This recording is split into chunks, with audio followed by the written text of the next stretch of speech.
Exploring healthier masculinity within business, a monthly call for executive and senior leaders within industry who too rarely have a space to stop, to breathe, to take off the weight of being a leader of teams and organizations. Taking place on the first Monday of every month. Email gary.turner@radicality.co.uk. Hello and welcome to this next episode of In the Business of Healthy Masculinity. I can't believe, everybody, that we are now on to episode number 16. There's some crazy statistic that most podcasts don't get beyond episode number 10. So here we are again, getting beyond episode number 10, Vanessa. The wonderful Vanessa Pereira. How are you today, my friend? I am great. I'm so excited to have this conversation. It's Monday morning. What a great way to start the week. I love this so much. Thank you. Oh, well, thank you for joining me. And as we get going, whether you're watching us, you won't be watching us live, but you might be watching back on YouTube or on the Substack, or maybe you're listening on Spotify or Apple, wherever you're hearing or watching us. Thank you for joining us. I just want to make you aware, if you're on Instagram, follow Vanessa today, or at coach with the one word. It's on the screen, but if you're listening, go follow Vanessa. Look, I was introduced to you by the incredible, amazing human called Cornell Thomas. Now, I would love for you, Vanessa, as we get going today, to just give the listeners and viewers a bit more understanding as to who you are and what work you're doing in the world, because we've both got this corporate angle, but I know you're a lot more than just that. So welcome. Thank you. So I like to answer this question in two ways. One is when people ask me, who are you, Vanessa? Who are you? Describe yourself. And I've struggled a lot with this question throughout my journey. And now what I say is I do answer it in two different ways. The first way is I am. I just am. In the universal sphere of everything, I just am. No titles. No, nothing, just that I am, period. Now that is for the soulful listeners. I think you'll get it. And then there's this other part that we are conditioned, in our life to describe ourselves with the titles, and that's who we think that's who we are. So I'll just throw some titles out there for people to get an idea of who I am. I am a daughter, a sister-in-law, an aunt, a friend, a catalyst for the transformation and the journey of everybody that I touch. I am a deep soul that is here. I do very much feel that I am a spiritual being having a human experience. And to me, what that means is really just living a life the way I want to live it, not by anybody else's standards. I'm 40 now, but throughout my entire life, I spent it living what other people said I need to live by. And, when you get into the corporate world, that just gets heightened even more. It's not about the corporate world, but it's about the culture and the conditioning. And, we're always trying to prove, and we're trying to get validation, and we're trying to, we're just trying to get something outside of ourselves. And I did that constantly. 18 years in corporate, I did that constantly. And then at some point, there's so much that has happened in my journey. My dad passed away in front of me. And so that was my spiritual awakening moment. And that was 8 years ago. And that really shifted me to ask the question, why am I here? What's my purpose? Am I really supposed to be going into work every day for the rest of my life until retirement? Like, I can't do this. Like, this is not, I just can't. I also didn't know, what can I do then? If I cannot do this, what can I do?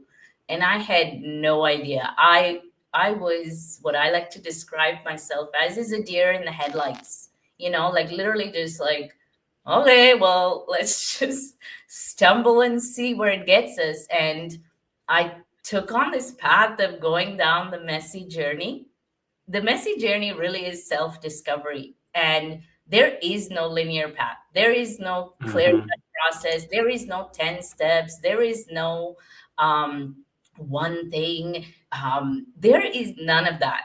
as we are taught to believe. Until today, people talk about it. Oh, do these 10 things and your life will be great. Do these 3 things and you'll become a millionaire. Like, no, no, no, no. That is not how life works. And sure, maybe you can do it, great, but are you truly happy, fulfilled? Like, do you actually feel a connection with this entire big universe that we are here? And that does not stop when you're in corporate. I always thought that, oh, I'm going into work and I gotta be this Vanessa, very proper, professional, don't speak like, be whatever they tell you to be.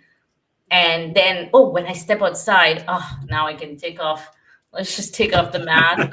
Let me be the real Vanessa. And I actually said that once to my boss a few years ago. I said, I really can't be this way at work and then be another way outside of work. Like it's really too much for me, and I didn't know what it meant even at that time, but I just blurted that out. And she said, so you want to quit? Like, what are you trying to what are you trying to say? And I'm like, no, you're not getting, like, I was very, it's kind of like, your soul is just screaming. It's just screaming out. And this is how, what we call the messy journey is, I say these deer in the headlight things, and then it leads me down a path of something else. And I went into depression. I've experienced all the things, and I'm still experiencing so many more things, ups, downs, whatever. And what I've learned through my journey, I got a coach, and that just transformed my life. I did not know what it was going to lead to, but when I tell you it transformed my life, if you knew me before 2022 and now you see me now, you will know the difference in the who I have become. And a lot of that has to do with ego shedding. A lot of that has to do with looking at my beliefs from childhood. I know everybody wants to be like, oh, no, it's not about your childhood. And I used to say, yeah, my childhood was great. And it was. I actually had an amazing childhood. But also, you know what? I was beaten in my childhood. I didn't grow up in North America. I was beaten. I did not get any sense of words of affirmation from my parents. We don't say I love you. Like, I grew up in a culture that is very driven on achievement, academics, be a good girl, don't speak. If I spoke or spoke my mind, I would get beaten. And I'm not talking about like a, pat on the bum. I'm talking about like beaten, like slaps across the face, the belt, like all this other stuff. And all of my friends got beaten. So it's not like, let's all just relax. That's the culture that I grew up in. The next generation, my generation now, is rewriting all of that. Like, we're not carrying those patterns again. However, that is locked inside of us and we have suppressed it. So I've suppressed all of this. And I only brought it up in my mid-30s. And that's that's 35 years worth of suppression that I had to dig up. That takes a lot of time, that takes a lot of experience, that takes a lot of trial and error. So now when I'm in the workplace, you can't just, learning about it is one thing, but now I'm sitting in a room and now I want to speak up and I want to practice, having this. I know what I know, but then you want to speak, but not, you're still nervous. Your words still shake, whatever, but you have to do the thing. And the more you do the thing while deconstructing all this, ego, limiting beliefs, and all of that, we can talk about it. But until you're actually embodying it in your everyday, that's when it starts to transform at the cellular level in your body. You know what I mean? And so that's all the work that I was doing. And then I was like, you know what? I love this stuff. I want to help. I want to help other people because I was in an individual contributor role in corporate all my life. I never wanted titles. I never thought I don't know. I was just that person that never thought that titles meant anything. I always thought that I'm the same as everyone else, but society is telling me that I'm not. So I did not go to university, and in Canada, university and college is different. So, like, if you go to college, you're seen as less than. But if you, I'm using air quotes because there is this misconception that, oh, if you go to college, you're not as smart, or that's why you went to college. Oh, look at me. I went to a prestigious university. I have a degree. I have an MBA. I have a PMP. I have a PNG. Like, okay, cool. Like, you like to do those things, do those things. And I never, ever thought that those things define me. I just knew that those things did not define me, but everything on the outside was telling me, no, that's what defines you. And I couldn't go to university because I didn't have the money to go to university. So I worked two jobs, went to college, excelled because I excel in small, intimate settings. I excel when I can speak to the teacher. I excel with more practical than theoretical. And but nobody teaches you that. Nobody tells you, oh, what's your learning style? Go there, and I did go to university for 1 year. That's how I knew I didn't like it. You have to do the things in order to know you didn't, because I went because to be honest, my mom forced me to go. I wanted to go to college. She forced me to go because, we come from an Indian culture, status matters, what you do matters. And anyway, that happened, and then I went into the workforce, and I just jumped around companies, 6 companies, trying to find this, like, where do I fit in? Where are my people? Is there ever a company that is not toxic? Is there ever a company where I can have a good leader that who actually leads me, not is threatened by me or is keeping me down, or microaggression all over the place, my skin color becomes an issue, you know and all of that is the messy journey. And then finally, in the last company, I was there for 6 years, but that's where all of this happened, the depression and the me questioning myself and questioning, what do I really want out of my life? I got the coach and everything just turned around. I stayed in corporate. I thought I had to quit, but I witnessed firsthand that it's really not about the outside. You can jump around, I'm the prime example. You can jump around lots of jobs, but that's not going to fix your life. And of course, money. I made the money. I got to 6 figures. I had a great life on paper. I was traveling. Like, if you look at my list of where I travel to, it's nice. It's exhaustive. It's, very exotic, cool. But now I went away to find something. I always went somewhere to find something. Oh, I'm gonna find it in Thailand. I'm gonna find my calling in Morocco. I'm gonna find my calling, in the outskirts of this little remote island where nobody is. And it never came. And that's what we're taught to believe, that it's somewhere else. I thought reaching 6 figures would give me happiness. No, it was great. Cool. I get to do all these things. But on the inside, I was dying on the inside, like dying on the inside. My soul was like, come on, Vanessa, I need you to, pick it up. And again, nobody teaches you how to listen to your soul, to your intuition. And so I love this topic of masculinity, because I want us all to first remember that masculinity and femininity, it's always a tough word to say, is not about gender. We are again, like, when you say masculine, you think about, oh, it's a man. When you say feminine, it's a woman. But masculinity and femininity is an energy. These are two energies. So you are the spiritual being having the human experience, whether you're man, woman, non-binary, however you identify. All of us have masculine and feminine energies. What happens as we grow up is we don't have a balance of both, right?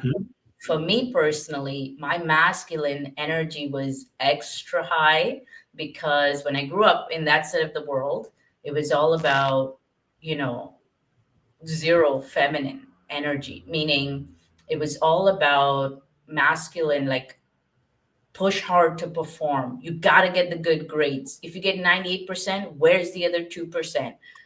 Books thrown in my face for not knowing the lessons. I had a dad and two brothers, and I grew up with all these male cousins, you know, and I loved it so much. I loved to be surrounded by all these men. I loved it because I felt so protected in some way.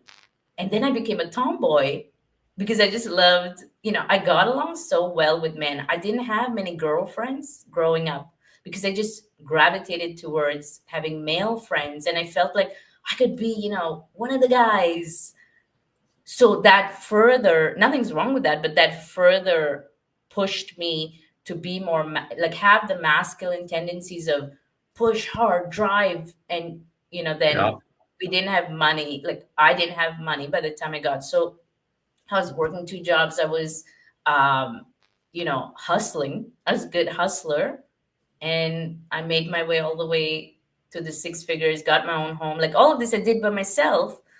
But that's very masculine, like very pushing, very driven, very productivity heavy.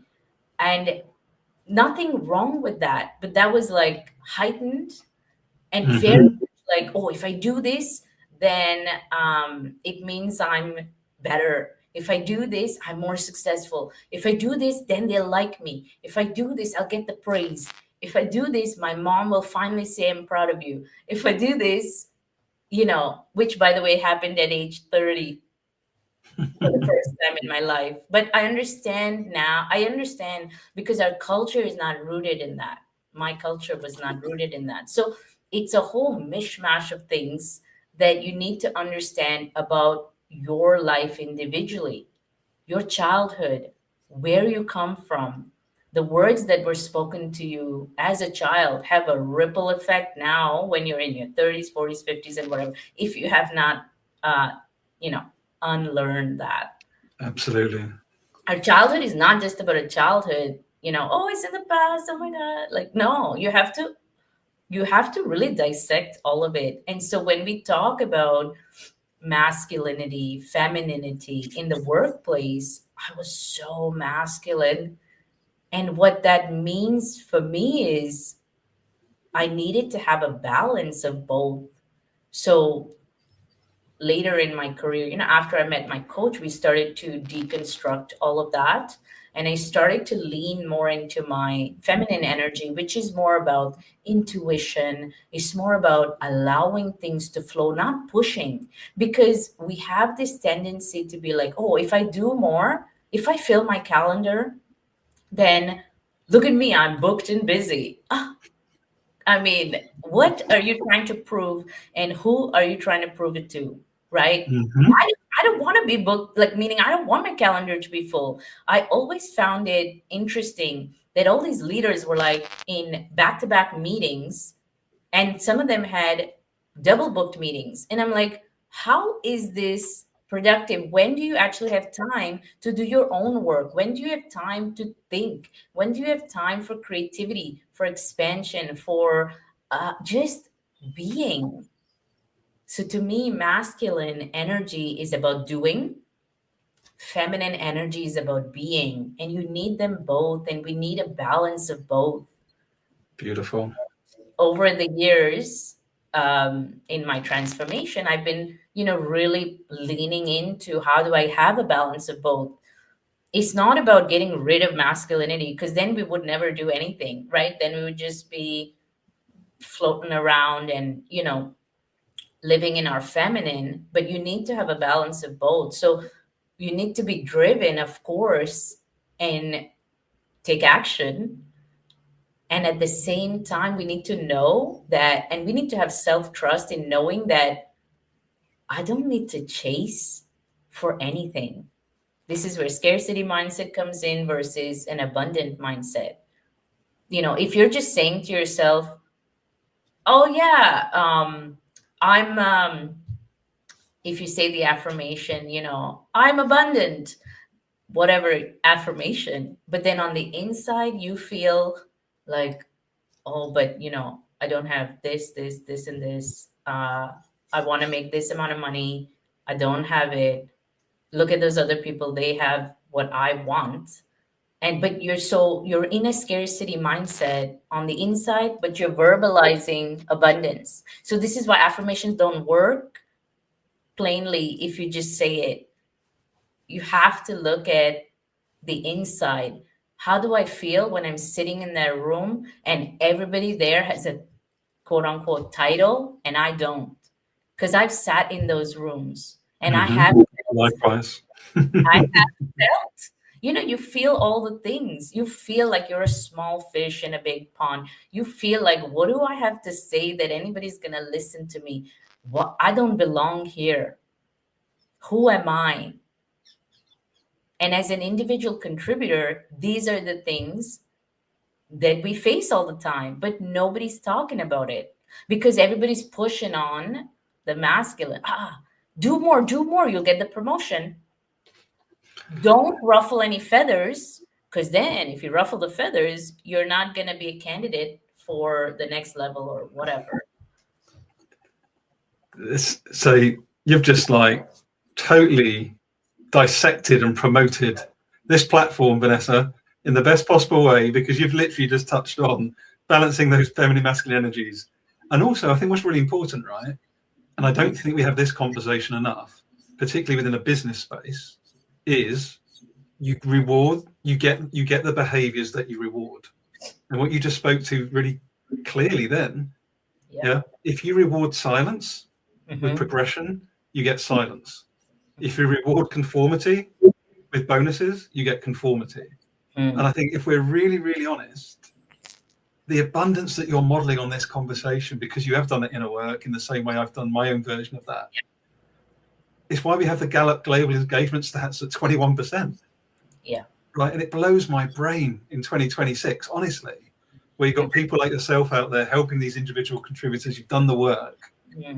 Yet the system, those with power in the system, still reward conformity. And I'm wondering, to what extent is that a symptom of the lack of this balance between the feminine and masculine? Yeah, I think it's really all that. I think it's also about ego. Ego plays a lot in here, and I think people also think that ego is, oh, I'm arrogant and I'm, that big boss that comes in and be like, rah, rah, rah. And that's not what ego is. Ego, and this is so interesting. This is why I love divine orchestration. So I just want to show you. Yesterday, I started reading The Power of Intention by Dr. Wayne Dyer. And I want to read you. I mean, it was so divine that I'm having this conversation with you today, because just yesterday I read this chapter and he says about the ego. And this is what I want, your audience to understand. This is what the ego, where we say things like, I am what I have, which means my possessions define me. I am what I do, which means my achievements define me.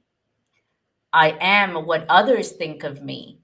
My reputation defines me. I am separate from everyone. My body alone defines me. I'm separate from all that is missing in my life. So that means I'm disconnected from my desires. And the last one is I'm separate from God, which means that my life depends on God's assessment of my worthiness.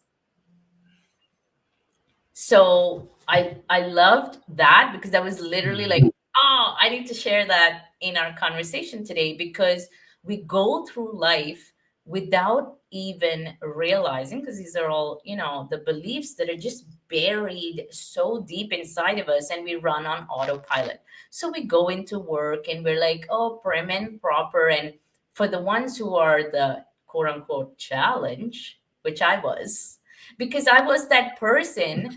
Yeah, which is why we're connected. But I was that person, but out of genuine curiosity, why are we doing this? Why do we do it like this? Hey, have we thought about doing it this way? And always the response would be, oh, but that's how it's done. We've been doing that. So let's just, let's wait until it, like, something happens and then we'll change it. Oh, it's too late to change now. Let's wait until our team grows. Let's wait until our team gets more defined. And it's just, you'll know once you do this work, you will know in the first 5 minutes of speaking with someone where they're at in terms of their level of consciousness and their mindset level. I have had some excellent leaders that have truly led me to my greatest, to my highest. These are leaders who really fully trust and have trust in you, but they can only have trust in you if they have trust in themselves. Mhm. Now, I only know this because I've had a ton of unaligned leaders. I used to use a different word before that was not so nice. But I would say unaligned leaders, because essentially that's what it is. You get a boss that's like just ramming down you and just doesn't, they're not actually leading you, they're micromanaging, let's face it, right? But if you call them out on it, you're the one who gets fired. If you speak up, you're the one who gets reprimanded. So where is the accountability? How are they truly learning, right? We talk about, a lot of companies talk about, I want you to challenge and I want you to bring your opinions and ideas. Okay, then I bring my opinions and ideas, I do challenge, and then you tell me, Vanessa, you have strong opinions. I've had that said to me by a female leader. Why are my opinions strong? Why are they not just opinions? An opinion is an opinion. If you disagree with it, doesn't make it stronger. You just disagree. It's fine. I'm okay. We should be okay to agree to disagree without any judgment hanging underneath. But there's so much judgment.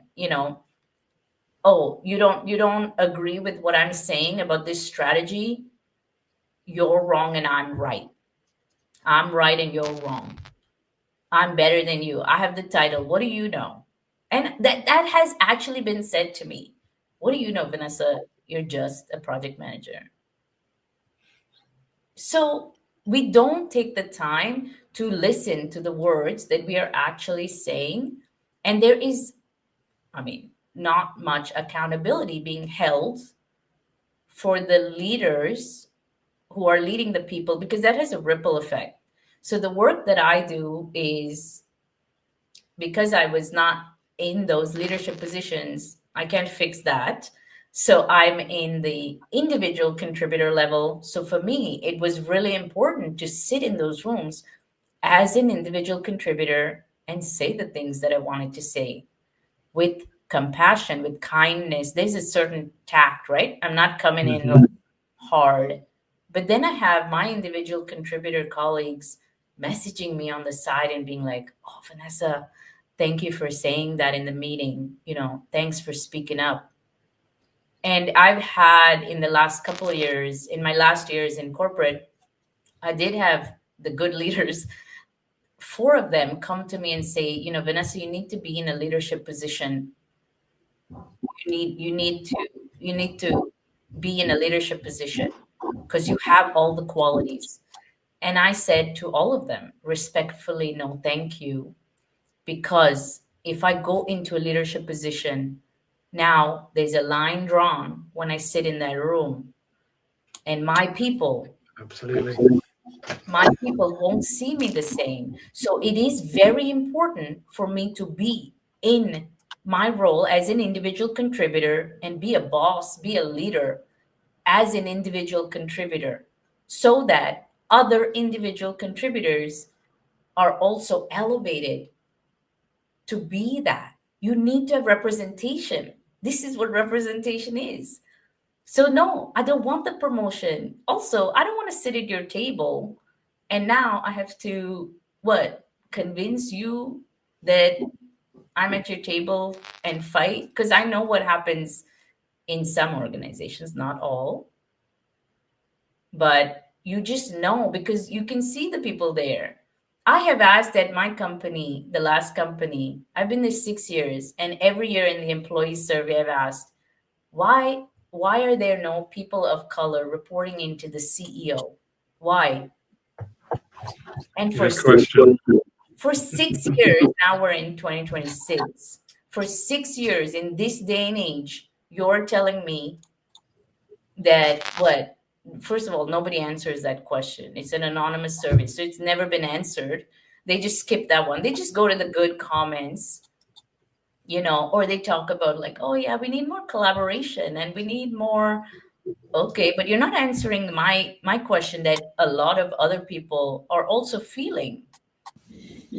You don't address these topics because you're so afraid. You're so sitting in your masculine, your energy. You're so sitting in your egoic, um, like sort of your ego is like, oh no, no, no. Let's not talk about that because then that's gonna be so much. Like you don't want to sit in the messy, and that's what I felt. And so in 2025, my whole body was telling me that, Vanessa, and God was leading me, God, universe, source, divine, whatever name you want to give it, leading me to say, Vanessa, it's time to close the chapter in as a corporate employee because I need you to come out so that you can come back in and really serve. And I'm all about service. And I've had to redefine over and over again what does service mean to me. And to me, it is this. It is me exiting corporate clean. Clean meaning clean in my energy. Clean meaning Hmm. exit out of fear. I did not exit out of hate. I did not exit. I love the company. I love the people that I was working with. Towards the end, I really loved everything about it. That's what I meant by clean. Whereas before, I was leaving companies out of fear, anger, frustration, chasing something, very different energy. And this is how Yeah. masculine, feminine energy, where you're not clear in your head. So we cannot take action. So because I was clear in my head and I created a lot of space on the feminine side, I was able on the masculine side to take action with clarity, to take action with a grounded sense. So a lot of people were like, oh my God, you're leaving your corporate life. Do you know what you're doing? Blah, blah. And I'm like, absolutely. I don't know what I'm doing, but I know what I'm doing. That is a stunning, stunning insight. And I want to talk to you for like hours more, Vanessa. But on this occasion, we can't. But we're going to have to get you back on because I think it's you've really opened up a very unique lens on this work, which is that individual contributor work because for so long, for as long as I've been in business, 25 years, it's always been those with power, senior leaders, middle managers that got invested in. Yeah. And those individual contributors, those team members, as it were, Yeah. tend to get the scraps. They tend to get the occasional day out of the office or something, but they never get the deep work of development. And I love that you're focusing on that, Vanessa. So important. So how can people get hold of you? Because I've been flashing up at Coach with V on Instagram. Are there any other places that people can find you? Yeah, the best place is on my social. So Instagram, LinkedIn. I will have my website up soon, so stay tuned for that. But really, what I like to do on my socials is, to me, it's all about embodiment. This work is all about embodiment. You can read all the books, listen to all the podcasts, go to all the retreats and seminars and motivational things. And I did all of that. Trust me, I did all of that. And they are great. I love all of it. I still do all of it. But they will not change your life. They will not transform you, meaning the book won't transform you. You'll be transformed, like, let me try this. And of course, awakenings happen when you read a book, like I just shared with you today. But in order to fully transform, you need to look at yourself as an individual and your own beliefs your own limitations, your own nervous system. Like, how do I respond when people say things? How do I respond, when boatloads of money comes into my account? How does my body respond in conflict? How does my body respond when somebody's praising me versus when they're not? Do I rely on that? Do I not? And it's a lot of, it's a connection of mind, body, and soul. That's what I love to talk about on my socials. And I love to show people a different way and not to follow the crowd. I have lived my whole life not following the crowd, but really understanding who you are without the title, without the house that you have, without the money in your bank account, without the big network, without the number of likes, without whatever those are for you. Who are you? That's the work that I do. That's the work that I share on my socials. And I love this so much. And I really want to leave with just one thing that I want to say to individual contributors. You do not have to quit your 9 to 5 in order to achieve fulfillment, satisfaction, your desires, whatever it is that you want truly, truly. You don't have to quit to do that. Of course, everybody on social is saying, start a business and make $1 million in 6 months. It's not for everyone. Entrepreneurship is not for everyone. And the 9 to 5, there's nothing wrong with it. We just need to shift our perspective on how we're looking at things and what we're really relying on for our worthiness. That's the work. That is the work. And that's been my work and continues to be my work as someone that works within and serves corporate spaces today. And I've got to reinforce such a powerful comment from Vanessa that, yes, you don't have to. Yes, it might make sense for you to leave it.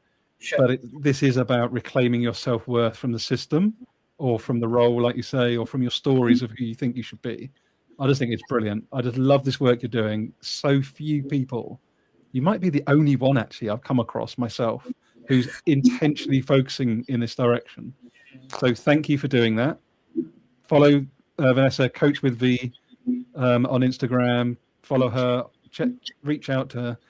Have a conversation with her. As you can tell, she's amazing. So much wisdom, so much insight. And Vanessa, I appreciate you. Thank you so much. I love this conversation. And I love to have conversations like this. So if anybody wants to have a conversation of depth and where you're having a deer in the headlights moment in your life, like I do, I still have them. And that is the best way to be in your self-discovery, self-development, self-mastery journey.